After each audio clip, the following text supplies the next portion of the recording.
What's going on, guys? Blazing here. Welcome back to the channel. Hope you're having a wonderful day, and thank you for joining me on another Raid Shadow Legends video. Alright, so today we are going to be continuing the series on the road to Lydia. I'm going to be working with the Dark Elves faction wars.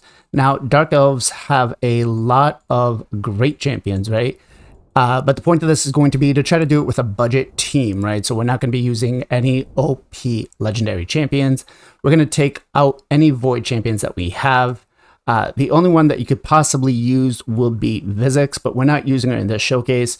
Now, I do want to call out some of the honorable mentions that you can use. You can use champions like Kaden, which we would not be using in this showcase. You can definitely use Spider. Spider is a great decreased defense champion, right? Madame Cerise comes in as one of the best decreased defense champions as well. Also helps you with that wave 2 for the Valkyries. You do get your starter champion, Kale, that can come in. You could definitely take Eviscerator. If you haven't already, go watch HWZ's video on her. You'd be surprised. You could bring in Paragon, Mr. Cheese himself. But let me show you guys the team and what we're going to be working with. And it's a pretty free-to-play budget team. All right, so what do we got? We have our Sylar, right, who is one of the best turn meter manipulators out there.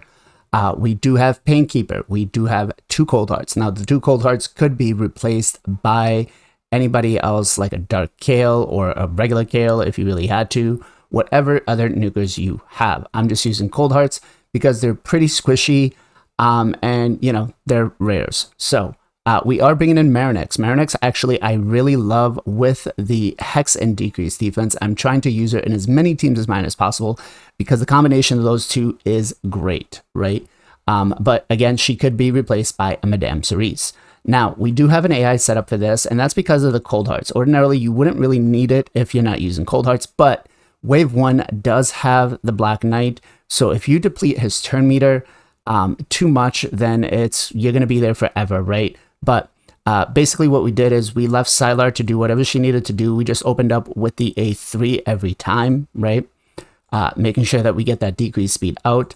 Painkeeper, we turned off her A3 on round 1, and then everything else is fine. Round 3, you want to prioritize the A3 and the A2. As for the Cold Hearts, we turned off the A3 on round 1 for both of them. Round 2, we let them do whatever they both want. And then round 3, you want to make sure you prioritize the A3. As for Marinix, what you're going to want to do is basically go with the A2 first and then turn it off, right? So just one time.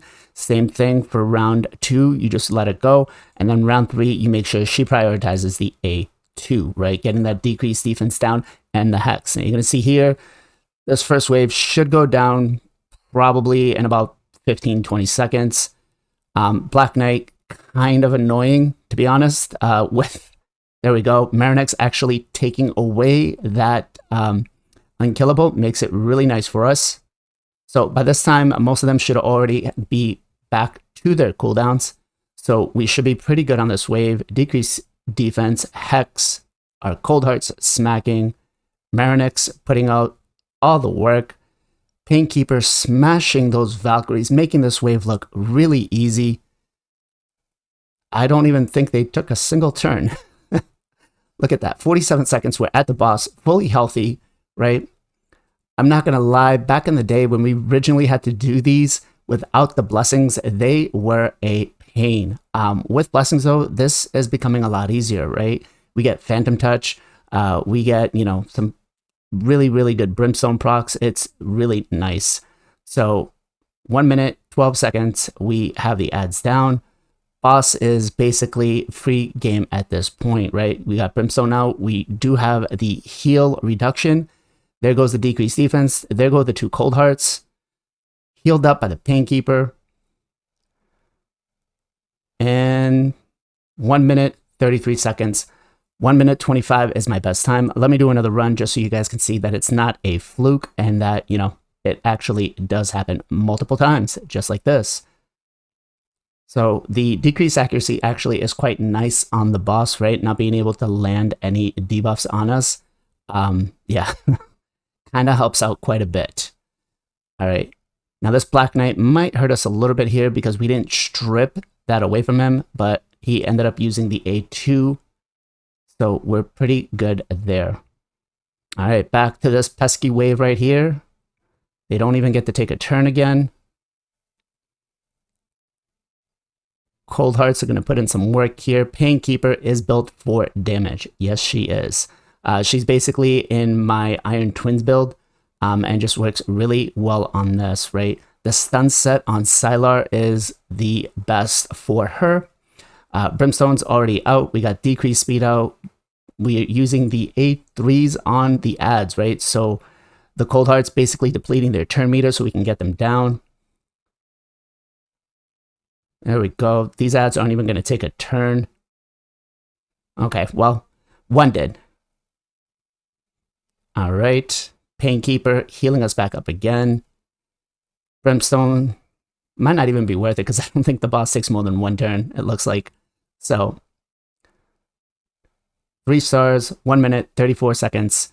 Stage 21 of the Faction Wars for Dark Elves, done. Now, the same team could be used for every other stage, right? So, let me show you guys how I have them geared. All right, so first up is Sylar. Sylar is in a stun set and a speed set. Everything she does is AoE, so she is the perfect candidate for a stun set, right?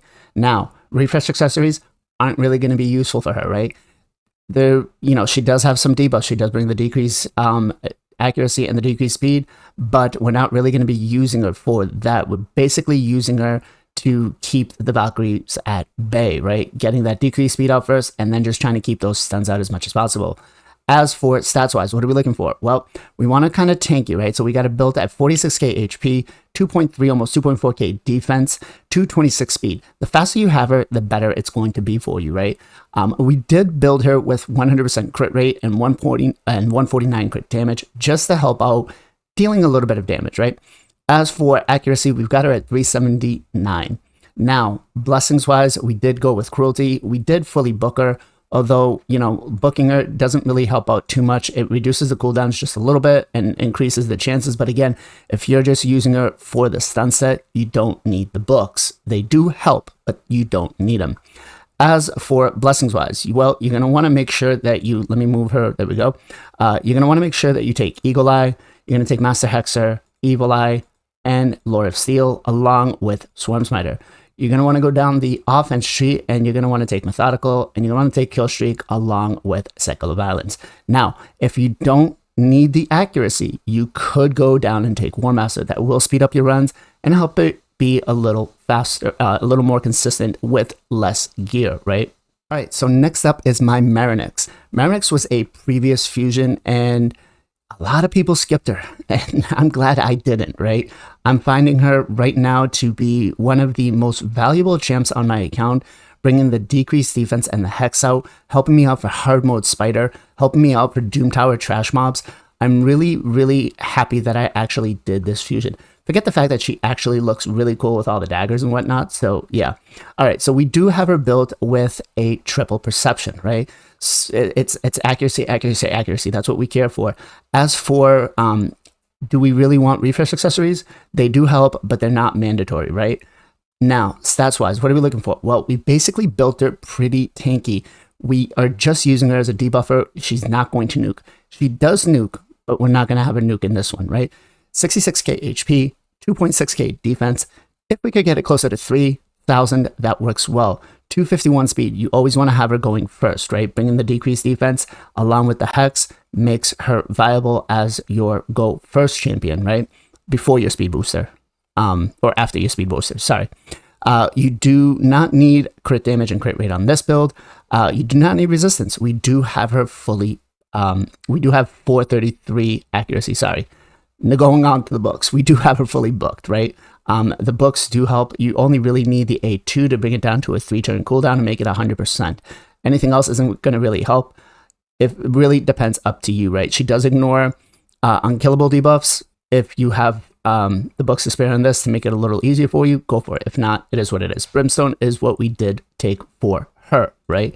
As for masteries, well, where did we go? We did go down the offense and support tree. We did take Swarm Smiter. We did take Methodical. We did take Kill Streak. And we did take Bring It Down. And then on the support tree, we did take Master Hexer along with Lore of Steel and Cycle of Magic. Now, you could take Evil Eye if you really wanted to, but I don't see the benefit for it unless you're using her in Fire Knight. All right, so next up is my Painkeeper. Now, my Painkeeper is in the same build that I use it for my Iron Twins team, right? Basically built for damage. Now, we do have her in a speed, cruel, and a single piece stone skin. We do not have any refresh accessories. We don't want refresh accessories for her because the build that we use her for in other areas of the game does not call for it. Now, as for stats, what are we looking for? Well, we've got her a little beefy, right? For a rare. Let's be, okay, a rare. 47k HP, right? So we get a nice little heal back. We do have her built with some attack. We have her at 3.2k attack, 2.1k defense, 223 speed, right? Which is, again, the speed that you need for the Iron Twins. 101 crit rate, 235 crit damage. We don't care about accuracy and we don't care about resistance. As for book wise, we do have her fully booked. I suggest if you have a Painkeeper, you book her. You're not going to regret it, right? Phantom Touch is what we did take for a blessing, right? It is probably going to be one of the better ones for her. As for masteries, we did go down and we took Swarm Smiter. We did take a Methodical, we did take Kill Streak, we did take Wrath of the Slaying along with Bring It Down. On the support tree, we did take Spirit Haste, not that it really matters, right? We did take Merciful Aid, and we did take Healing Savior. All right, so my Cold Hearts. Now, the ones that I currently have built on this account are for the Shogun's Grove, right? They are both built in Reflex, right? But it's not needed. Obviously, you want to go stats over sets. I have the luxury of being able to do the Reflex set, so I did. Now, refresh accessories are going to be best for her if you have them. If not, it is what it is, right? But you can see both of them are in Reflex. So let's talk stats. What are we looking for? Well, we have them built with basic damage, right? That's all we kind of care about. So 30k HP, 3.5k attack, just shy of 2k defense, 214 speed. As long as we're going over 200, you should be fine, right? They're there just to do the damage. They're not going to, wow everything. 110 crit rate. You don't need that much. 100, it works fine. If not, 70% for the A3 works well enough, right? 217 crit damage. You can see right there, that's not a hell of a lot, right? You could definitely build your Cold Hearts way more damage in them. And then 235 accuracy. 250 is what you would really want to have. Now, as for skills, we do have them fully booked. We took Hero Souls. Obviously, if you have any blessings on them and you're not using them for Spider, you do really want to take Phantom Touch, right? But we do have Hero Souls for both of them. I may change it back to Phantom Touch. I've been finding with these turn attack tournaments that we've been doing, this is actually probably a little bit better for me, right? Now, as for masteries, one Cold Heart doesn't have any, right? The second Cold Heart does. So it's proven that you don't really need the masteries, but they do help, right? Especially for Cold Hearts, like the Giant Slayer that you have on the offense tree, along with Kill Streak and Methodical. And then you can take Sniper along with Cycle of Magic, and you can take Evil Eye because you can use that in the, Fire Knight, right? But the Cycle of Magic is actually pretty good for her. So that is it, guys. Hopefully this video helped you on your road to Lydia, taking down the faction wars for the Dark Elves. Again, you could use this same team all the way from stage 1 to stage 21. So as always, much love, much appreciation. Be safe, be well, be good to each other. I'll catch you guys on the next one.